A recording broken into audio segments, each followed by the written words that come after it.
A new international board backed by the United States and key regional partners is drawing both high-profile participation and notable absences, showing the geopolitical sensitivities surrounding its mission. Countries including Qatar, Saudi Arabia, Egypt, and Hungary have joined the initiative alongside Belarus, a controversial addition given at Minsk remains on the US and European sanctions for supporting Russia's war in Ukraine.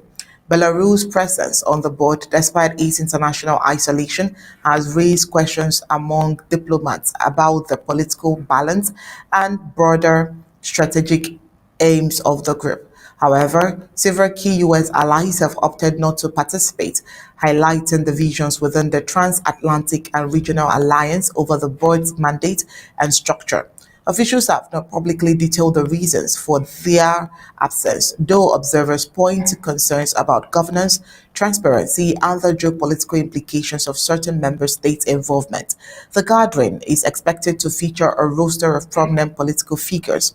Former US President Donald Trump, I beg your pardon, is later to address attendees, according to a senior U.S. official familiar with the planning.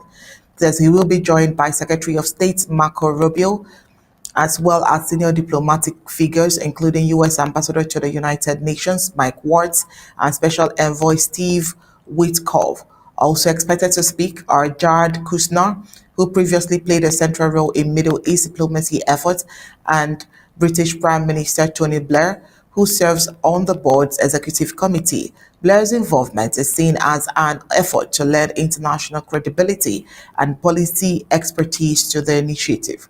Serving as a key bridge between the board and the Palestinian Technocrat Committee is High Representative Nikolay Mladenov, a seasoned diplomat with prior experience in Middle East peace efforts.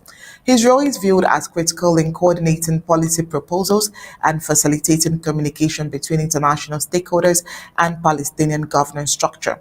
The high-level participation signals the board's ambition to shape political and economic outcomes in a region facing ongoing instability, yet the absence of several major allies and the inclusion of sanctioned states such as Belarus suggests the body may face scrutiny over its composition and long-term viability. That's it for tonight's Undaunted, bringing to the news on top stories. But before we go, let's take a look at the news that made it to tonight's headline.